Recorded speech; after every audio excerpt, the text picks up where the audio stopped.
everybody.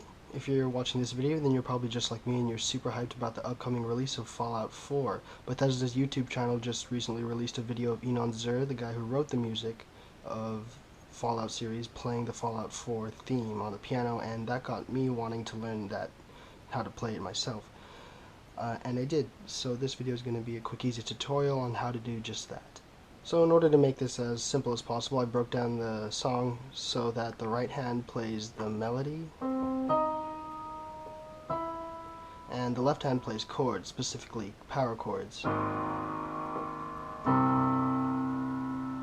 don't have to know what power chords are, there's just a fancy word for people who want to study music theory. But let's get started on the right hand. So the right hand plays that really recognizable Fallout melody in the beginning.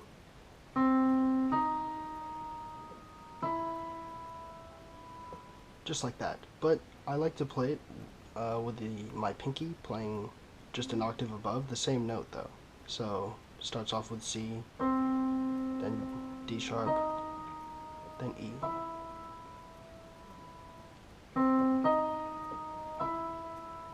Playing an octave apart. So the left hand is going to be playing the chords, and they sound like this.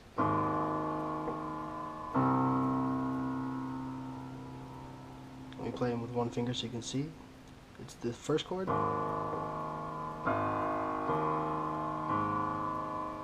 then the next chord,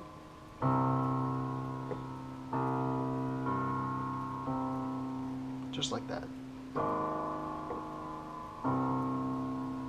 So when you play both hands together, it's going to sound like this.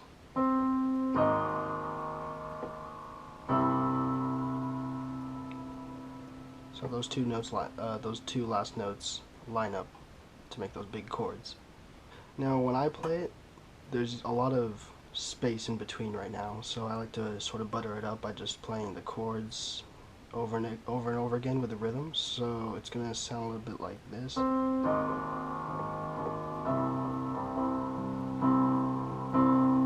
what I did there was I just played pretty much a continuation of the same chord.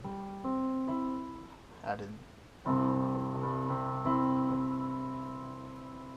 And also, one thing that's unique to the Fallout 4 theme is that it does a descending melody in between. So it's going to sound like this.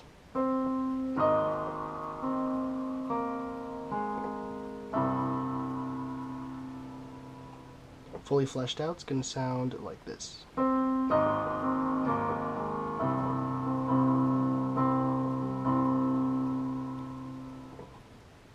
And that's the first part.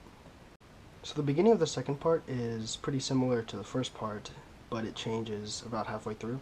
Let me just play that for you. There's when it changes.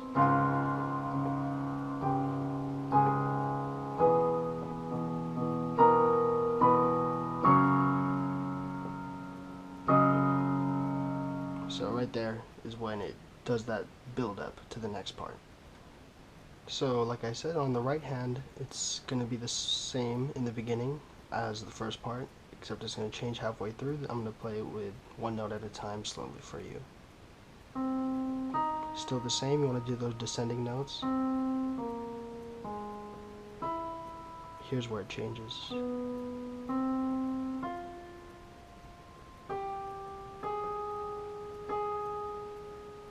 you want to do that twice. Then keep rising.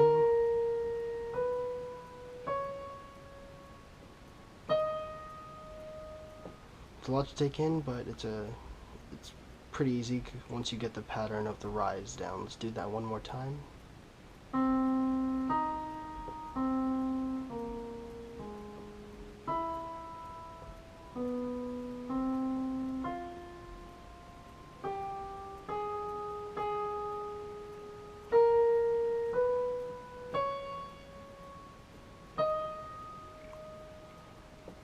And this section right here is pretty much the hardest part. So once you get that rise down, you pretty much got it. Then we got the left hand.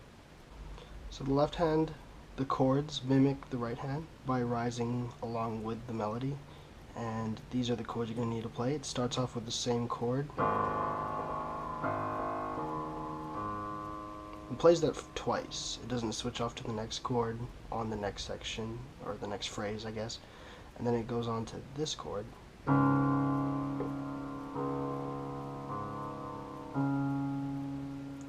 then it goes on to this chord.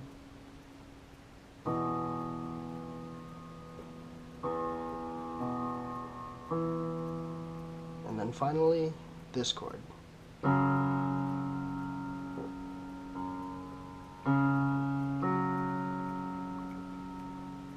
Once again.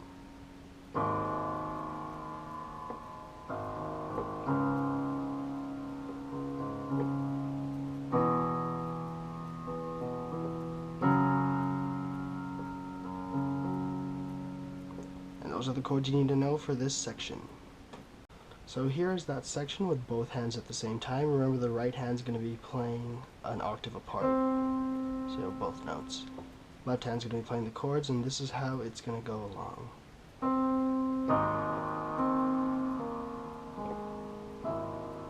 Notice right here how I didn't change the chord on my left hand when I played this note, this E. Stayed on the same chord. Let me do that again. Same chord. And we're rising.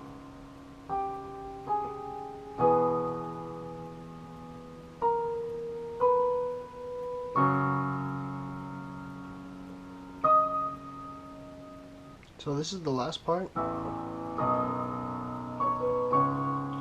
and I'd say it's easier than the part you just learned before, so the hardest part's over. This is going to be the right hand with the melody. So this is what the right hand is going to sound like for this final part.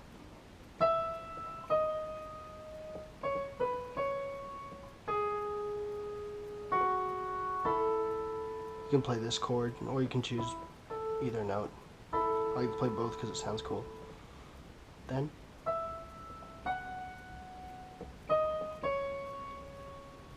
like the right hand, the left hand's a lot more simpler on this part too. Just only 3 chords you gotta know. Starts off with this chord. And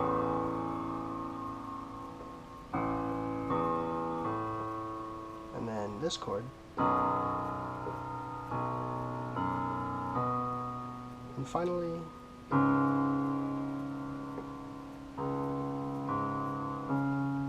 and that progression repeats twice. So this is the final part with both hands. It sort of ties into the last part with that final note and the last chord.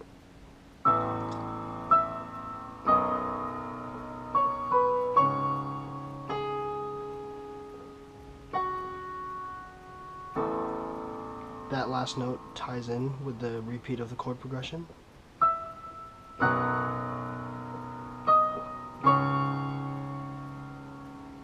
I'm going to play that one more time, a little bit more faster.